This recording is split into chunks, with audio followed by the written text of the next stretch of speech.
অনেক সময় আমরা সন্তানদেরকে নিয়ে, ওয়াইফকে নিয়ে অনেক কথাবার্তা বলি, একে বলা হয় মজলিস, পরামর্শ করি, তাই না?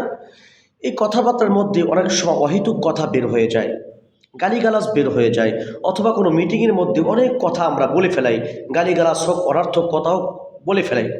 অতএব মিটিং হোক, মজলিস হোক, এই মিটিং থেকে বা মজলিস থেকে উঠার আগে একটা দোয়া শিখাই দিয়েছেন সাইয়্যিদুল মুরসালিন মুহাম্মদ সাল্লাল্লাহু আলাইহি ওয়াসাল্লাম। দোয়াটা কি?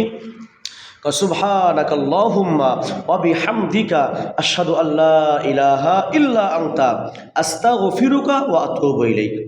সুবহানাকা আল্লাহুম্মা ওয়া বিহামদিকা আশহাদু আল্লা ইলাহা ইল্লা আনতা আস্তাগফিরুকা ওয়া আতুবু ইলাইক। এই দোয়াটা যখন পাঠ করব, ওই মজলিসের মধ্যে যত অনর্থক কথা হয়েছে, যত গুনাহের কথা হয়েছে, আল্লাহ তাআলা সব ক্ষমা করবেন, সব ক্ষমা করবেন। ওই মজলিসের কথাবার্তা এক প্রকার আল্লাহ তাআলা বরকত দিয়ে দেবেন, সব কিছু ক্ষমা করে দিয়ে ওই মজলিসকে পরিপূর্ণ রহমত এবং বরকত দিয়ে দেবেন। আল্লাহ তাআলা আমাদের সকলকে এই আমল করার তৌফিক দান করুক, আমিন।